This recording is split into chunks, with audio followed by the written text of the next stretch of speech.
Ужасная атмосфера в МЮ. ПСЖ уговаривает Мбаппе остаться. Майк Миньян нужен двум грандам АПЛ. Обо всем этом и многом другом вы узнаете в этом ролике. А перед его началом я хотел бы сказать, что у меня есть группа ВКонтакте и телеграм-канал, в которых выходят актуальные новости из мира футбола. Ссылки на них вы сможете найти в описании к этому ролику. ПСЖ пытается убедить Кильяна Мбаппе продлить контракт. Срок нынешнего соглашения рассчитан до лета 24-го. В январе он сможет вести переговоры с заинтересованными клубами. У президента ПСЖ Насера Аль-Хилаифи есть два основных аргумента, которые он намерен применить, чтобы убедить Кильяна остаться. Во-первых, Насер намерен надавить на то, что скоро во Франции пройдет Олимпиада, на которой Мбаппе хочет сыграть. Во-вторых, Аль-Хилаифи укажет на то, что он сможет стать лучшим бомбардиром в истории Лиги 1. Sky Sports сообщили о недовольстве многих игроков тренером Манчестер Юнайтед. Журналист Кави Саликол сказал следующее: «По моим сведениям, некоторые игроки не понимают, что происходит. Он потерял часть раздевалки. Один из источников сказал мне, что он потерял около 50% раздевалки. Хватает футболистов, которые недовольны стилем игры. Они также считают, что тренировки слишком тяжелые, бега на занятиях слишком много. Мне сказали, что футболисты не понимают, ради чего они бегают». К тому же, некоторые из более опытных игроков поговорили с Тен Хагом насчет того, что, по их мнению, в клубе не так. Они рассказали ему о своем опыте игры за топ-клубы и считают, что тренер мог бы быть более чутким. Они считают, что тренер мог бы немного лучше работать с игроками. Однако Тен Хаг босс, и именно он принимает решения, и он будет делать по-своему. Мне также сказали, что некоторые игроки считают, что тренер слишком зациклен на своих принципах и слишком роботизирован. Также некоторые футболисты недовольны тем, как обращаются с Джейдоном Санчо. Он тренируется с детьми и ест в одиночестве. Достаточно многие полагают, что все зашло слишком далеко. Недовольные есть всегда, но их становится особенно много, когда команда проигрывает. А позже появилась информация о том, что МЮ не допустил авторов этих и других инсайдов на пресс-конференцию Тен Хага. Также сам тренер дал комментарии по этому поводу.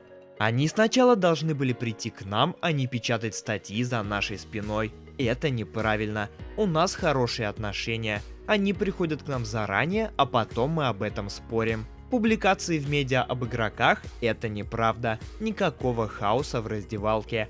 В любой команде всегда будут игроки, которые не играют или играют меньше. Соответственно, они менее счастливы. В некоторых обстоятельствах это необходимо, а им нужно ждать шанс. Но нет, у нас нет проблем», — сказал Тен Хаг.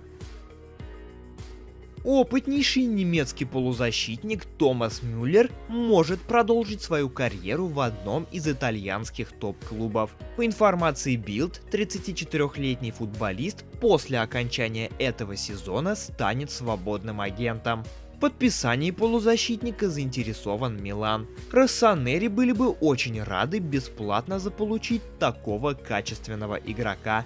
Стоит отметить, что Мюллер пока не может договориться с руководителями Баварии о подписании нового соглашения.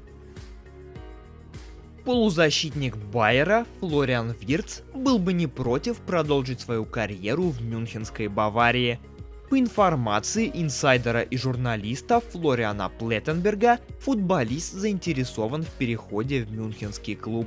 Бавария попробует следующим летом подписать Виртца, но все будет зависеть от будущего Томаса Мюллера, который может покинуть действующих чемпионов Германии. Трансферная стоимость Виртца оценивается экспертами в солидные 85 миллионов евро. Манчестер Юнайтед и Челси проявляют интерес к голкиперу Милана Майку Миньяну. Красные дьяволы и лондонцы только минувшим летом обзавелись новыми основными голкиперами, потратившись на Андре Онана и Роберта Санчеса. Купленный у Интера за 47 миллионов фунтов Онана отметился целым рядом ошибок, из-за чего Юнайтед сейчас находится на грани вылета из Лиги Чемпионов.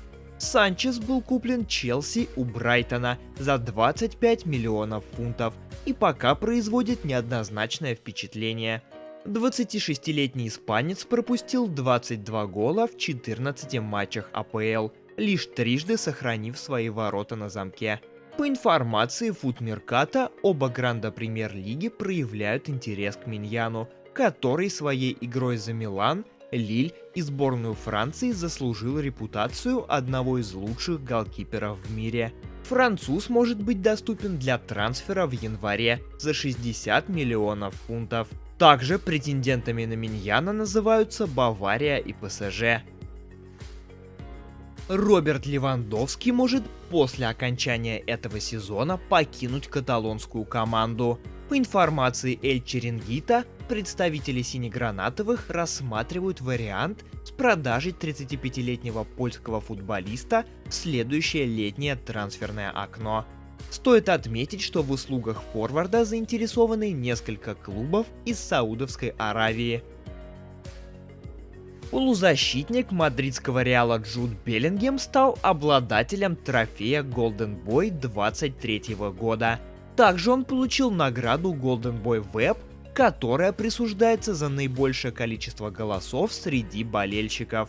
Мадридский Реал – лучшая команда в мире. Я рад, что у меня есть возможность играть здесь, сказал Беллингем на вручении награды в Турине. Эрлингу Холланду удастся избежать наказания со стороны футбольной ассоциации Англии за критику арбитра Саймона Хупера, который принял спорное решение в матче с Тоттенхэмом. Об этом сообщает ESPN. По информации источника, ни Холланд, ни любой другой игрок или представитель тренерского штаба горожан не будут наказаны за предъявление претензий рефери. Марк-Андре Тер Штеген дал согласие на то, чтобы ему сделали операцию, которая позволит решить проблемы футболиста с острыми болями в спине, из-за которых он пропустил последние матчи каталонского клуба. Восстановление после оперативного вмешательства может занять несколько недель, и на текущий момент нельзя с уверенностью утверждать, что немецкий вратарь будет доступен к февральским играм Барселоны в плей-офф ЛЧ. На Евро 2024 будут использовать мяч с микрочипом для определения игры рукой и офсайда, сообщает The Times.